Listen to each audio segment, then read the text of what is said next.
Hello friends, welcome back to my channel. இன்றைக்கி நம்ம பார்க்கக்கூடிய வீடியோஸ் என்ன அப்படின்னாக்கல, கத்திரியில் நார்மலாக நடவு செய்கிறதுக்கும் கிராஃப்டட் பிரிஞ்சால் நடவு செய்கிறதுக்கும் என்னென்ன அட்வான்டேஜஸ் இருக்குது. ஸோ கிராஃப்டட் பிரிஞ்சால் அப்படின்னா என்ன, ஸோ அதை எங்கே முறையான நாற்று கிடைக்கும், அதை நடவு செய்கிறதுனால ஃபார்மர்ஸ்க்கு எந்த அளவுக்கு பார்த்திங்கன்னா பெனிஃபிட்ஸ் இருக்குது அப்படின்னு சொல்லிட்டு தான் நம்ம இந்த வீடியோவில் பார்க்குறோம். ஃபர்ஸ்ட் ஆஃப் ஆல் பார்த்திங்கன்னா கிராஃப்டட் பிரிஞ்சால் அப்படின்னா என்ன அப்படின்னாக்கல, ஸோ அதுக்கு பார்த்திங்கன்னா நம்ம லோக்கல் லாங்குவேஜில் சொல்லக்கூடிய சுண்டக்காய் செடி அப்படின்னு நம்ம சொல்லுவோம். அதை ரூட் ஸ்டாக்காக பயன்படுத்துவாங்க. அதாவது அந்த வேர் செடியாக அதை பயன்படுத்துவாங்க.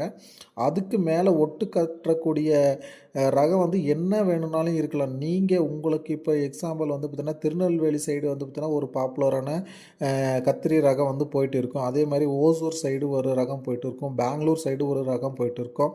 ஸோ இந்த மாதிரி டிஃப்ரெண்ட் ரீஜனில் பார்த்திங்கன்னா பர்டிகுலர் லோக்கல் வெரைட்டி ஃபெமிலியராக இருக்கும். அந்த பர்டிகுலர் லோக்கல் வெரைட்டி சீட்ஸை பார்த்திங்கன்னா நீங்கள் அந்த நர்சரி பீப்புள்கிட்ட கொடுத்தீங்கன்னாக்கில் அவங்க அதை ஒட்டு கட்டி 70 to 90 டேஸில் பார்த்திங்கன்னா உங்களுக்கு கொடுத்துருவாங்க. ஸோ அது நார்மலாக ஒட்டு கட்டி முறையாக செஞ்சு கொடுக்கணுன்னாக்கில் கண்டிப்பாக 70 to 90 டேஸ் பார்த்திங்கன்னா டைம் எடுத்துக்கும்.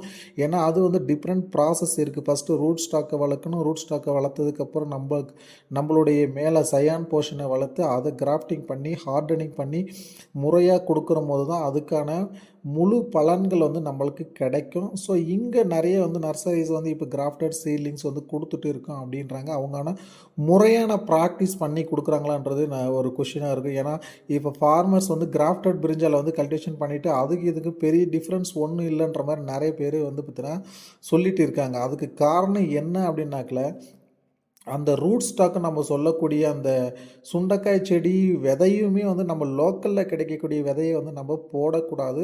அதுக்குன்னு சில எம்என்சி கம்பெனிஸ் பார்த்தீங்கன்னா அந்த விதையை பார்த்தீங்கன்னா அவ்வளோ அதாவது ரிஸ்க் எடுத்து அவங்க அந்த விதையை பார்த்தீங்கன்னா ப்ரொடக்ஷன் பண்ணி கொடுக்குறாங்க. அந்த விதை பார்த்தீங்கன்னா போட்டு நம்ம அதை யூஸ் பண்ணும்போது தான் முறையான ஈல்டு கிடைக்கும்.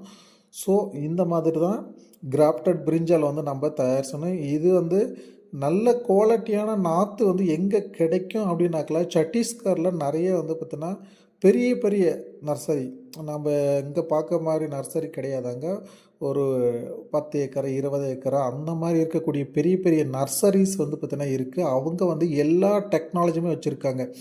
அந்த ரூம் டெம்பரேச்சர் மெயின்டைன் பண்ணுறதுலேருந்து ஸோ அதை ப்ராசஸ் பண்ணி அதை ஹார்டனிங் பண்ணி அந்த கிராஃப்டிங் டெக்னாலஜி மெஷின் மூலயமா கிராஃப்டிங் பண்ணி கிளிப்பிங் பண்ணி ஸோ இந்த மாதிரி பார்த்தீங்கன்னா அவங்க பார்த்தீங்கன்னா ஹைடெக் நர்சரியாக வச்சுருக்காங்க. அவங்கக்கிட்ட பார்த்தீங்கன்னா நீங்கள் வாங்கி நடவு செஞ்சீங்கன்னாக்கில் அந்த பிளான்ட்னுடைய ஈல்டே பார்த்தீங்கன்னா வேறு மாதிரி இருக்கும். நல்ல மகசூல் கொடுக்கக்கூடியதாக இருக்கும். ஸோ இப்போ நம்ம பார்த்தாச்சு. ஸோ இப்போ இது நடவு செய்கிறதுக்கு ஒரு ஏக்கராவுக்கு எவ்வளோ நாற்று தேவைப்படும் அப்படின்னா மினிமம் பார்த்தீங்கன்னா உங்களுக்கு 2200 2500 நாற்று தேவைப்படும். இதுக்கு ஸ்பேஸிங் பார்த்தீங்கன்னா லைன் டு லைன் ஸ்பேஸிங் பார்த்தீங்கன்னா 7 அடி கொடுங்க. ஒரு பிளான்ட் டு பிளான்ட் ஸ்பேஸிங் பார்த்தீங்கன்னா 2 அடி கொடுத்து நம்ம இதுக்கு முன்னாடி நார்மலாக கத்திரி எப்படி நடவு செய்யுமோ அந்த மாதிரியே பேப்பர் மல்ச்சிங் ஷீட்டு போட்டுட்டு முறையாக ஃபஸ்ட்டு இப்போ ட்ரிப்பு பைப்பு நல்லா குவாலிட்டியான பைப்பு போட்டுட்டு நீங்கள் எல்லாம் நல்லா எரு சத்து எல்லாம் நல்லா போட்டு இது பண்ணி நடவு செஞ்சுருங்க. அப்போ நடவு செய்கிற போது உங்களுக்கு நல்லா உள்ள எந்த அளவுக்கு மெனியூர்ஸ் பார்த்தீங்கன்னா நல்லா நாட்டு எருவோ இந்த மாதிரி நல்லா மக்கன எருவோ எல்லாம் நல்லா போட்டு பிளான்டிங் பண்ணிட்டீங்கன்னா அந்த எசென்சியல் நியூட்ரிஷன் தான் நம்மளுக்கு அந்த செடிக்கு நிறைய எடுத்துக்க ஆரம்பிக்கும். அதனால் அந்தளவுக்கு நியூட்ரிஷன் கொடுத்துருங்க. ஸோ இப்படி பிளான்டிங் பண்ணதுக்கு அப்புறம் பார்த்தீங்கன்னா அது 3 இயர்ஸ் வரைக்கும் நம்மளுக்கு மகசூல் கொடுத்துக்கிட்டே இருக்கும். ஸோ இதை நீங்கள் எப்போ வேணும்னாலையும் உங்களுக்கு எந்த டைமில் பார்த்தீங்கன்னா விலை கம்மியாக இருக்கோ அந்த டைமில் அதை ப்ரூனிங் பண்ணி மறுபடியும் அதுக்கு கீழக்கு ஃபெர்டிகேஷன் மூலிமா உரமோ இந்த மாதிரி நீங்கள் கொடுத்து பண்ணுற போது மறுபடியும் அது புது துளிர் விட்டு உங்களுக்கு ஃபஸ்ட்டு இயரில் என்ன ஈல்டு வந்துச்சோ அதே அளவுக்கு பார்த்திங்கன்னா ஈல்டு வரக்கூடிய ஒரு குவாலிட்டியான பிரான்ச்சஸ் வர ஆரம்பிச்சிடும். ஸோ ஒரு ஏக்கராவுக்கு எவ்வளோ ஈல்டு எடுக்கலாம் அப்படின்னாக்கில் மினிமம் பார்த்தீங்கன்னா ஒரு 70 டன்ஸ்லேருந்து 90 டன் வரைக்கும் பார்த்தீங்கன்னா ஒரு ஏக்கராவுக்கு ஒரு சீசனில் பார்த்தீங்கன்னா இது ஈல்டு எடுக்கலாம். சரிங்களா? அந்த அளவுக்கு பார்த்தீங்கன்னா உங்களுக்கு செடி நல்லா காய்ப்பு திறன் அதிகமாக இருக்கும். ஸோ இந்த ஒட்டு கத்திரி நடவு செய்கிறதுனால என்னென்ன அட்வான்டேஜஸ் விவசாயிகளுக்கு என்னென்ன பயன்கள் இருக்குது அப்படின்னு சொல்லிட்டு பார்க்கும்போது ஃபர்ஸ்ட் ஆஃப் ஆல் ஈல்டு தான் நம்மளுக்கு. ஈல்டு வந்து நம்ம ஒரு ஏக்கராவுக்கு முன்னாடி சொன்ன மாதிரி 70 to 90 டன்ஸ் வந்து நம்ம எடுத்துடலாம். அடுத்தது நம்ம பார்க்கக்கூடியது best and disease resistant. Best அப்படின்னு சொல்லிட்டு பார்க்குறம்போது ஸோ நம்ம அந்த முள்ளு கத்திரி நம்ம சொன்னோம் இல்லைங்களா, சுண்டக்காய் கத்திரி, அந்த கத்திரியில் இருக்கக்கூடிய கேரக்டர் ஃபீச்சர்ஸ் எல்லாமே வந்து பார்த்திங்கன்னா இதில் இருக்கும். பெஸ்ட்டு ரெசிஸ்டண்ட்டாக இருக்கும். அதாவது அந்த காயினுடைய சின்ன சின்ன தான்ஸ் ஃபியூபசன்ஸ் இருக்கிறதுனால, அந்த முள் வந்து இருக்கிறதுனால அந்த ஷூட் போரர்னுடைய தாக்குதல் கம்மியாக இருக்கும். அதே மாதிரி ஏபிட்ஸு த்ரெப்ஸினுடைய தாக்குதல் வந்து கம்மியாக இருக்கும்.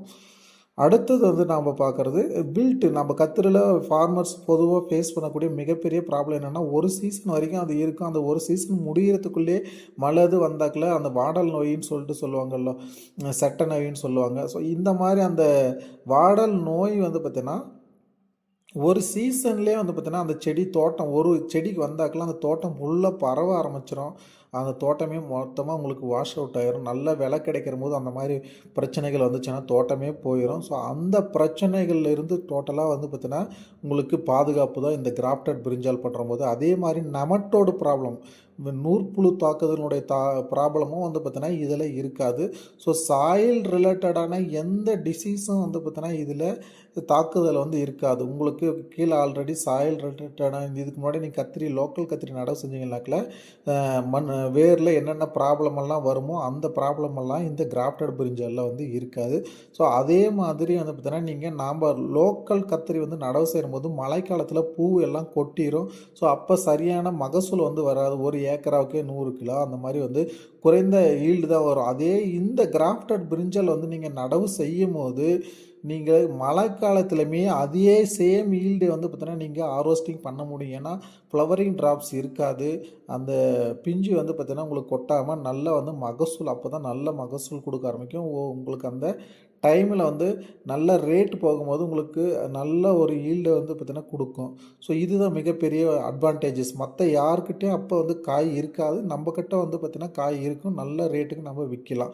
ஸோ இது ஒரு மிகப்பெரிய அட்வான்டேஜ். அது மட்டும் இல்லாமல் ட்ரவுட் ரெசிஸ்டண்ட், வறட்சி தாங்கி வளரக்கூடிய ஒரு செடியாகவும் இது இருக்கும். நீங்கள் ஒரு சீசனில் வந்து பார்த்திங்கன்னா மழை இல்லை அப்படின்னு சொல்லிவிட்டு நீங்கள் அப்படியே அதை கவாத் பண்ணாமல் அப்படியே கூட விட்டுறலாம். இல்லை கவாத் பண்ணி விட்டுட்டு இருந்தீங்கனாலும் திரும்ப மழை வரும்போது அந்த செடி ஆட்டோமேட்டிக்காக துளிர் விட்டு மறுபடியும் நல்ல ஒரு எருவு சத்து கொடுத்தீங்கனாக்கில் புது செடி மாதிரி வளர ஆரம்பிச்சிடும். ஸோ இந்த மாதிரி தான் நம்ம கிராஃப்டட் பிரிஞ்சால் சீட்லிங்ஸினுடைய பெனிஃபிட்ஸ் வந்து இருக்குது. ஸோ அதை நாற்று தேர்வு செய்கிறது வந்து பார்த்தீங்கன்னா நீங்கள் கண்டிப்பாக அதை நிறைய அனலைஸ் பண்ணி எந்த இடத்துல குவாலிட்டியான நாற்று கிடைக்குதோ அதை வாங்கி நடவு செய்யுங்க.